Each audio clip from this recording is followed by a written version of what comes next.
रहमानिर्रहीम। Dear students, अस्सलाम वालेकुम। मैं उम्मीद करता हूं कि आप सब खैर आफियत से होंगे। कंप्यूटर हम स्टडी कर रहे हैं 10th क्लास।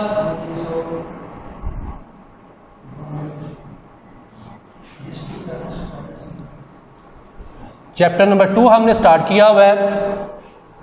आज का हमारा जो टॉपिक है रीड डेटा स्टेटमेंट।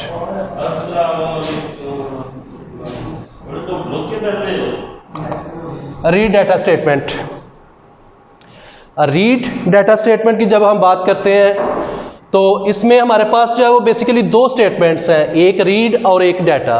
लेकिन ये दोनों के दोनों जो स्टेटमेंट्स हैं ये दोनों हमेशा ही एक साथ ही इस्तेमाल होती हैं कि अगर हम रीड स्टेटमेंट की बात करते हैं तो डाटा स्टेटमेंट भी उसके साथ आएगी, और अगर डाटा स्टेटमेंट की बात करते हैं तो रीड स्टेटमेंट भी उसके साथ जो है वो ज़रूर इस्तेमाल होगी। तो सबसे पहले हम इसमें डाटा स्टेटमेंट को जो है वो स्टडी कर लेते हैं। डाटा स्टेटमेंट ऐसी स्टेटमेंट जिसकी मदद से हम जो है वो स्ट्रिंग टाइप्स या कांस्टेंट टाइप्स डाटा जो है वो रीड करवाते हैं। रीड स्टेटमेंट को जो कि किसी भी जगह पर प्रोग्राम के अंदर इस्तेमाल यूज की हुई होती है, यानी कि data statement basically data provide करती है रीड स्टेटमेंट को। डाटा जो है वो न्यूमेरिक टाइप भी हो सकता है और स्ट्रिंग टाइप भी हो सकता है।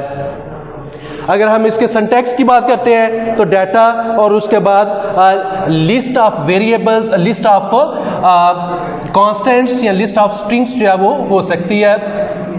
डाटा लिस्ट हो सकती है और सेपरेटेड बाय कॉमा होगी। ये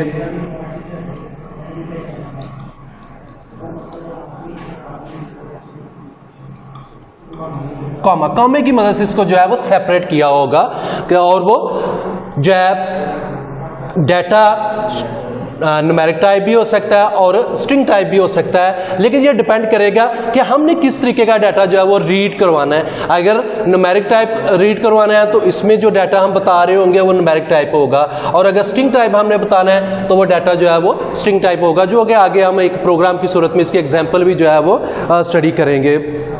तो ये दोनों सूरतों में जो है वो पॉसिबल है। इसके साथ ही जरा रीड स्टेटमेंट को देखते हैं, फिर इसकी एग्जांपल जो है वो डिस्कस करते हैं। रीड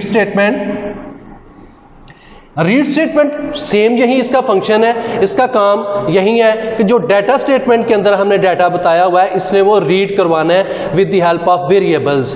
अब जो वेरिएबल्स इसमें हम बता रहे हैं वो वेरिएबल्स न्यूमेरिक टाइप हो सकते हैं या स्ट्रिंग टाइप हो सकते हैं। अगर न्यूमेरिक टाइप वेरिएबल हमने इस्तेमाल किया है तो डाटे के अंदर उसकी जो वैल्यू है वो भी न्यूमेरिक टाइप ही हम बताएंगे, और अगर स्ट्रिंग टाइप हमने बताया है यहाँ पर वेरिएबल इस्तेमाल किया है तो वहां पर जो डाटा हम इस्तेमाल कर रहे हैं वो भी स्ट्रिंग टाइप होगा।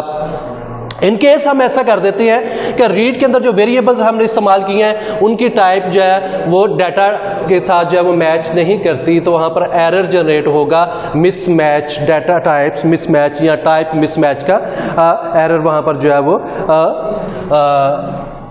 जनरेट होगा। तो इसका जो सिंटैक्स है रीड, उसके आगे list of variables, list of variables, यहाँ पर लिस्ट ऑफ स्ट्रिंग या लिस्ट ऑफ कांस्टेंट्स आएगी। तो list of variables separated by commas, यहाँ पर भी उसको कॉमे की मदद से जो है वो सेपरेट किया जाता है। अब जितने यहां पर हम वेरिएबल्स इस्तेमाल कर रहे हैं रीड स्टेटमेंट में, उतने ही डाटा स्टेटमेंट के अंदर हम उसके रेलेवेंट जो है वो कॉरेस्पॉन्डिंग जो है वो डाटा इस्तेमाल करेंगे। अगर सपोज कर लेते हैं यहां पर रीड स्टेटमेंट के अंदर जो वेरिएबल्स हम इस्तेमाल कर रहे हैं ये ए, बी, सी और डी, और इसके अगेंस्ट डाटा स्टेटमेंट के अंदर जो वैल्यूज हम इस्तेमाल कर रहे हैं वो 10, 20, 30, 40 और 50 ये हमने इस्तेमाल किए हैं। अब ए को ये 10 मिलेगा, बी को 20, सी को 30, डी को 40 और रिमेनिंग जो है वो इग्नोर हो जाएंगे। वो यहाँ से वो किसी भी सूरत में जो है वो इस्तेमाल नहीं होंगे, वो ना तो हमारे प्रोग्राम पर अफेक्ट करेंगे ना किसी और जगह पर। 4 वेरिएबल्स थे, उनके कॉरेस्पॉन्डिंग डाटा जो है वो उनको असाइन हुआ, रिमेनिंग यहाँ से जो है वो ऑटोमेटिकली इग्नोर हो जाएंगे। अब इसका दूसरी सूरत देख लेते हैं कि अगर इन केस ऐसा हो कि यहां पर जो है वो वेरिएबल्स तो हमने 4 इस्तेमाल की है, लेकिन जो डाटा हमने इस्तेमाल किया वो 3 वेरिएबल्स के कॉरेस्पॉन्डिंग हमने किया रेलेवेंट जो है। अब 4th वन वेरिएबल जब जाएगा तो उसके अगेंस्ट यहां पर डाटा जो है वो मौजूद नहीं है, तो यहां पर आउट ऑफ डाटा रेंज का जो है वो मैसेज जो है वो जनरेट हो जाएगा, एरर जनरेट हो जाएगा बेसिकली, कि जब एक अब हमारे पास वेरिएबल ऐसा है जिसके अगेंस्ट डाटा यहां पर मौजूद नहीं, तो प्रोग्राम हमारा वहां पर स्टॉप कर जाएगा। मींस कि जितने वेरिएबल्स हम इस्तेमाल करेंगे उनके रेलेवेंट उतने ही हमने डाटा लिस्ट के अंदर जो है वो डाटा भी प्रोवाइड करना है। डाटा अगर ज्यादा है तो इग्नोर हो जाएगा, अगर उसके इक्वल है तो वेल एंड गुड, कम है तो फिर वहां पर आउट ऑफ डाटा का जो है वो मैसेज वहां पर जो है वो जनरेट हो जाएगा, एरर जो है वो जनरेट हो जाएगा। तो इसलिए जब भी हमने करना है, यहां पर अगर सपोज करते हैं ये डी हमने जो है वो डॉलर साइन कर दिया है, मींस के स्ट्रिंग टाइप कर दिया है, तो यहां पर इसके अगेंस्ट जो आप वैल्यू इस्तेमाल करेंगे वो भी आप स्ट्रिंग टाइप करेंगे। सपोज कर लेते हैं यहां पर आप क्लास जो है वो कर लेते हैं, यहाँ कोई और के मींस के यहाँ पर जो डाटा आएगा वो भी स्ट्रिंग टाइप ही आएगा। ऐसा मुमकिन नहीं है कि हम न्यूमेरिक टाइप वेरिएबल को जो है वो स्ट्रिंग टाइप वैल्यू असाइन कर दें या स्ट्रिंग टाइप वेरिएबल को हम न्यूमेरिक टाइप वैल्यू असाइन कर दें, ऐसा किसी भी सूरत में मुमकिन नहीं। अगर रीड स्टेटमेंट के अंदर जो हम इस्तेमाल कर रहे हैं वेरिएबल वो न्यूमेरिक टाइप है तो डाटा भी उसके अगेंस्ट जो है वो न्यूमेरिक टाइप होगा, और अगर स्ट्रिंग टाइप है तो डाटा भी स्ट्रिंग टाइप होगा। इसकी एक एग्जांपल ले लेते हैं, उसकी मदद से मजीद जो है वो इस रीड डाटा स्टेटमेंट को हमें अंडरस्टैंड करने के अंदर जो है वो आसानी होगी। ये एक एग्जांपल है जी हमारे पास, छोटी सी एक एग्जांपल जो है वो डिस्कस कर लेते हैं।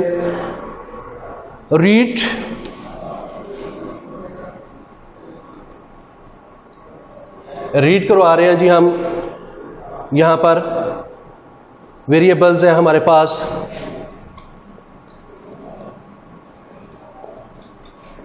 ई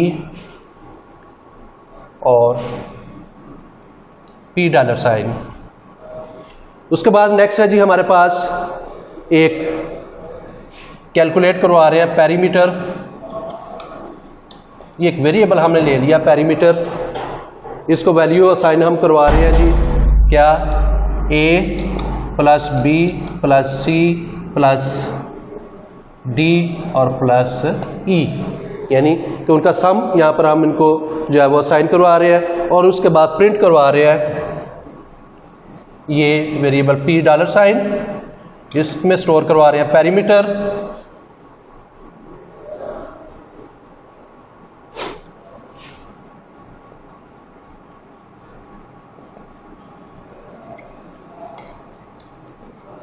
ये जो इसके पास आएगा वो इसको पी डॉलर साइन को असाइन हो जाएगा, और हम डाटा जो मेंशन करवा रहे हैं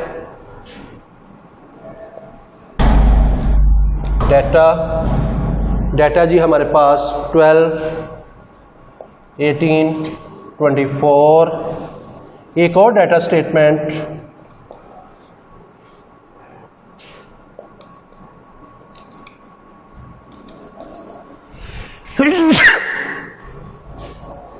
ये हमारे पास आ गया, और उसके साथ ही हम लाइन नंबर 60 पर इसको जो है वो एंड करवा देते हैं जी।